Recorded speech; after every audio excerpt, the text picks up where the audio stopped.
कि 1-1 लाख रुपए की चादरें हम कब्रों पे डालें?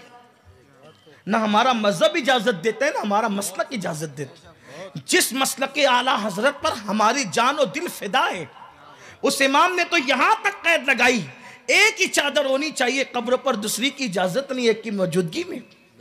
क्यों? इसलिए कि एक जरूरत के तहत डाली गई है कि आम आदमी की कब्र में और वली की कब्र में फर्क हो जाए, बस उससे मकसद पूरा हो गया।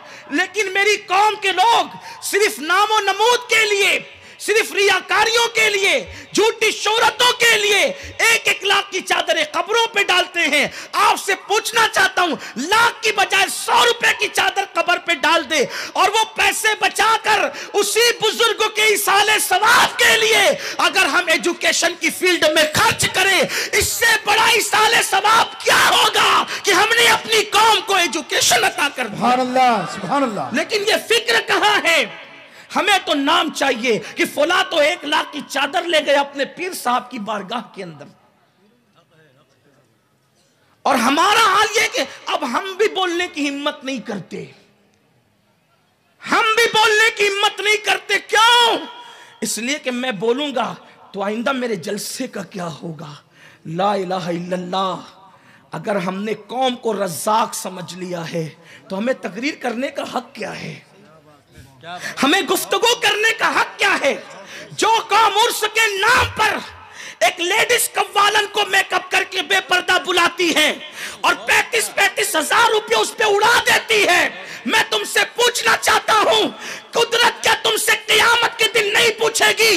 जिस कौम की बेटियां सिग्नलों पे भीख मांग रही थी, वो कौम 30-30 हजार रुपए एक कव्वालन नचनिया पे उड़ा रहा था, और वो भी उर्स के नाम पे उड़ा रहा था।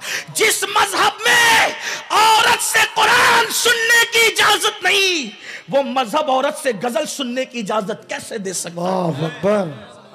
उर्स का मकसद क्या था? तुमने उर्स का मकसद क्या बनाया? बोलने वालों को गालियां देते हो।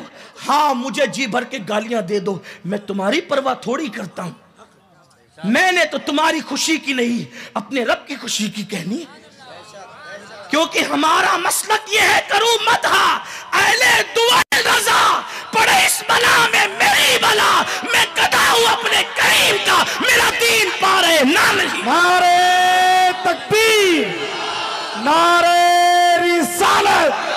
पूरे मुल्क में चीख रहे हो, पूरे मुल्क में चीख रहे हो, मुसलमानों की बेटियां गैरों के साथ भाग रही है।